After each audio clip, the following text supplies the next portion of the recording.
നമസ്കാരം. ഇറാൻ എന്തിനാണ് GCC രാജ്യങ്ങളെ ടാർഗറ്റ് ചെയ്യുന്നത്? സത്യം എന്താണ്? ടെൻഷൻ ഉയരുകയാണ്. GCC ഒരു വശത്താണ്, ഇറാൻ ഒരു വശത്ത്, Israel, Saudi. GCC, Saudi, Qatar, ഇവിടെയാണ് കോടിക്കണക്കിന് ഇന്ത്യക്കാർ ജോലി ചെയ്യുന്നത്. അപ്പോൾ സ്വാഭാവികമായൊരു ചോദ്യം വരും, ഇറാൻ എന്തിനാണ് GCC രാജ്യങ്ങളെ ടാർഗറ്റ് ചെയ്യുന്നതെന്ന്.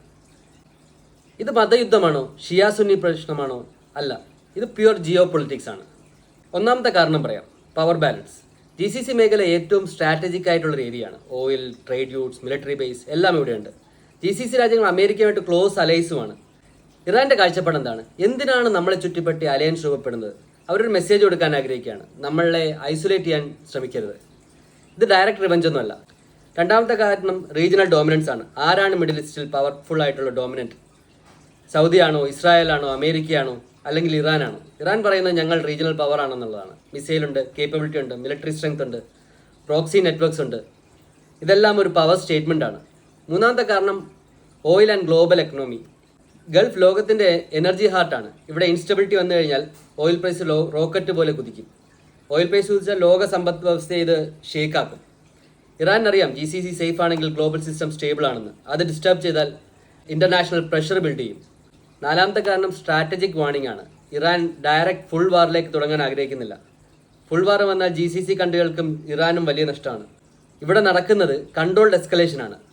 അതൊരു വാർണിംഗ് സിഗ്നൽ മാത്രമാണ്. Don't cross the certain limits. ഇനി ചോദ്യം, ഇത് വലിയ യുദ്ധമാകുമോ? റിയാലിറ്റി എന്താണ്? GCC രാജ്യങ്ങളുടെ പ്രയോറിറ്റി ഡെവലപ്മെൻ്റ് ആണ്. ടൂറിസം, ബിസിനസ്, ഇൻവെസ്റ്റ്മെൻറ്റ് ഹബ്, ഇതെല്ലാമാണ് അവർ പ്രയോറിറ്റൈസ് ചെയ്തുകൊണ്ടിരിക്കുന്നത്. വാർ വന്നാൽ ഇവർക്കെല്ലാം ഹ്യൂജ് ആയിട്ടുള്ള ലോസ് വരും.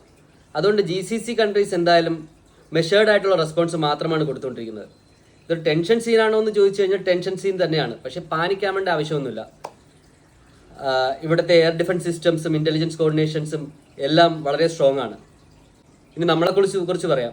ഗൾഫിൽ ജോലി ചെയ്യുന്നവർക്ക് ടെൻഷൻ നാച്ചുറലാണ്. പക്ഷേ വാട്സപ്പ് യൂണിവേഴ്സിറ്റിയിൽ നിന്നും വരുന്ന റൂമർ സ്പ്രെഡ് ചെയ്യരുത്, ഫേക്ക് ന്യൂസ് ഷെയർ ചെയ്യരുത്. ജിയോ പൊളിറ്റിക്സ് ഒരു ചെറിയ ചെസ് ഗെയിം പോലെയാണ്. ഭയങ്കര സ്ലോ ആയിട്ടുള്ള മൂവ്സ് ആയിരിക്കും. സെൻസേഷണൽ ആയിട്ടുള്ള ഹെഡ്ലൈൻസ് എല്ലാം മീഡിയ ഇടും. അപ്പോഴെല്ലാം നമ്മുടെ റെസ്പോൺസ് കൺട്രോൾഡ് ആയിരിക്കണം. ഇത് റിലീജിയസ് വാർ അല്ല. ഇത് പവറിനും ഇൻഫ്ലുവൻസിനും അലയൻസിനും വേണ്ടിയിട്ടുള്ള പൊളിറ്റിക്കൽ വാറാണ്. അപ്പോൾ നമ്മൾ പാനിക് ആവാതെ ക്ലാരിറ്റി മെയിൻറ്റെയിൻ ചെയ്യണം. സമാധാനം വേണം. Thank you.